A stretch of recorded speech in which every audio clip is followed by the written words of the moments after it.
Chegamos à sexta-feira da Paixão, chegamos ao fim do ciclo da Quaresma, Jesus sendo 100% Deus, como também 100% homem, cumpriu o propósito de Deus. Como homem de Deus perfeito, Jesus é o cumprimento da determinação não cumprida por nós de se assemelhar a Deus.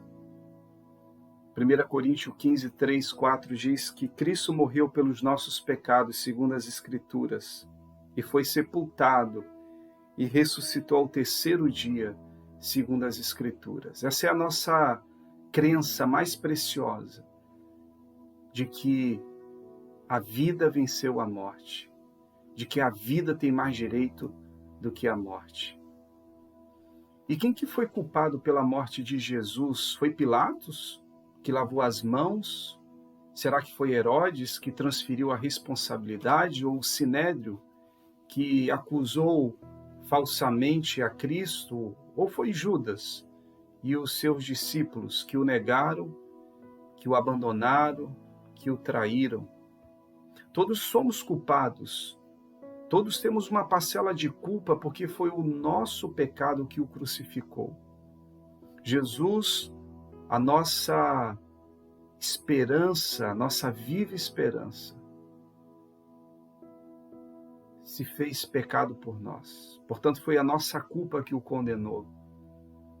Sabe que quem responde pelos atos ilícitos de um menor de idade é o seu responsável legal. Foi exatamente isso que Jesus fez. Ele foi o nosso substituto, o nosso responsável legal diante de Deus. Foi isso que Jesus fez por nós. Ele se responsabilizou pelo nosso erro, pela nossa culpa. E a punição pelo pecado é a morte. Deus, sendo um Deus justo, não poderia fazer vista grossa ao pecado. Ele precisaria punir. E coube a ele punir o seu próprio filho, para que pudéssemos desfrutar do benefício da salvação e da justificação. Os pregos não foi o que segurou Jesus na cruz, mas o seu amor por nós. Deus se manifestou na cruz do Cristo abandonado pelo próprio Deus. Sua misericórdia manifesta nos pecadores. Sua justiça se manifesta nos injustos e naqueles que não têm direito. E sua eleição gratuita nos condenados. Como essa comunhão de Deus com Deus na Páscoa deve ser concebida na cruz da sexta-feira da Paixão, entender Deus no crucificado, abandonado, demanda uma revolução no conceito de Deus. Quem é esse Deus na cruz do Cristo abandonado por Deus? O Deus que se permite ser fragilizado, vilipendiado, insultado, ultrajado, humilhado e condenado ao lado de criminosos. O Deus que se deixa ser humilhado até a morte de cruz. Que Deus é esse? Que ama ao ponto de se dar por aqueles que Ele amou. Por isso devemos, nessa sexta-feira, olhar para a cruz com um olhar de reverência, de gratidão, de submissão a esse projeto de Deus. Aliás, a última cartada de Satanás, que, sendo opositor de Deus e sempre tentou desviar Jesus da cruz, foi agora por meio do grito do povo, quando Jesus já pendurado no madeiro, dizendo: salva-te a ti mesmo, Jesus. Se Jesus salvasse a si mesmo, não poderia salvar a nós? Se ele descesse daquela cruz, nós desceríamos ao inferno. Jesus vence a voz da sedução, aquela que Adão e Eva não resistiu no paraíso. Mas é verdade que o peso que Jesus suportou, da sua dor física, da dor emocional, da dor espiritual, do peso do pecado de todos nós sobre ele. Ele sente também o abandono do seu Pai. Ele diz na sua palavra: Deus meu, por que me abandonaste?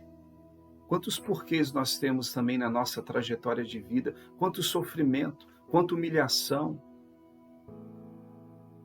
quantos insultos, Quantos gritos de deboche, cadê o teu Deus? Esse era o grito de Deus para Ele mesmo, através de Cristo. Deus se opõe a Ele mesmo para que o seu projeto seja concretizado, para que Ele aceitasse os seus filhos, Ele rejeita o seu próprio filho. Nesse momento, o universo inteiro, no período da crucificação, é como se a terra gemesse, se contorcesse, ela treme, ela chora de dor, a mesma dor que o seu Criador sente. O sol esconde o seu rosto, houve trevas sobre toda a terra ao meio-dia. Foi na cruz que Cristo se fez pecado e maldição por nós. Foi na cruz que solveu o cálice da ira de Deus contra o pecado. Sabe, é na dor, é no sofrimento que todos nós viemos à vida, é no choro. E é dessa forma que Jesus se despediu na cruz do Calvário, sabendo que a morte não triunfaria porque Ele próprio é o autor da vida. Mas é nesses momentos de dor, de sofrimento, é nesses momentos da vida, esses momentos que Jesus passou, é que Deus, em certos momentos, permite que também os seus filhos possam sentir dores terríveis, insuportáveis, como as que Jesus vivenciou. Foi na cruz que Jesus sentiu as maiores dores do seu ministério. Ele se tornou maldição por nós. Ele bebeu o cálice da morte. O teólogo Kenson Kitamori, um pastor luterano da Alemanha, vai dizer que nós precisamos aprender a lidar com os sofrimentos da vida, precisamos elaborar nossa teologia da dor de um Deus que também sofre, de um Deus que também morre, de um Deus que também padece, de um Deus que também se sente abandonado, injustiçado, vilipendiado, humilhado, desprezado pelo seu próprio povo, pelo próprio mundo que o ama. O castigo dele nos traz a paz e pelas feridas dele nós fomos curados, dores que geraram transformação. Onde está Deus quando o seu filho se sente abandonado? Onde está Deus quando o seu filho clama por ele?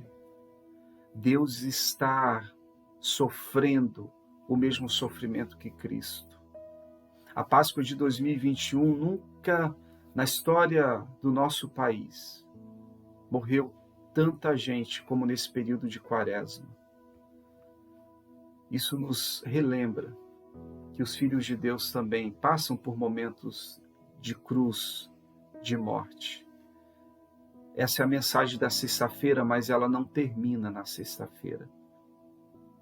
E como vai dizer Ludwig Bultmann, que ao permitir que Jesus fosse crucificado, ele estava nos poupando da cruz para que o seu filho pudesse suportar aquilo que nós não suportaríamos. Jesus venceu a nossa maior inimiga, a morte foi vencida. E ele transfere para o seu nome a nossa acusação. Os nossos nomes são retirados do rol de condenação de Deus, escrito no rol de aceitação. Cristo tomou para si nosso estado de miséria e de pecado e de rejeição a Deus, para que por Deus fôssemos aceitos e abraçados como filhos. Ele, Jesus, nos justificou, nos regenerou para uma nova vida. Sem a cruz não haveria redenção, sem a cruz não haveria justificação, sem a cruz não haveria salvação, sem a cruz não haveria vida eterna. Em Cristo, como vai dizer C.S. Lewis, uma nova espécie de humanidade está surgindo. E essa nova vida começa com Ele, deve ser posta dentro de nós e para além de nós. Ao nos tornarmos cristãos, meus irmãos, nós fazemos um contrato com Deus em sua tarefa de nos aperfeiçoar. E muitas vezes esse processo é doloroso. Há um caminho a percorrer. Antes da glória vem a cruz, vem o sofrimento. Jesus disse: quem quiser ser meu seguidor, tome a sua cruz e venha morrer comigo.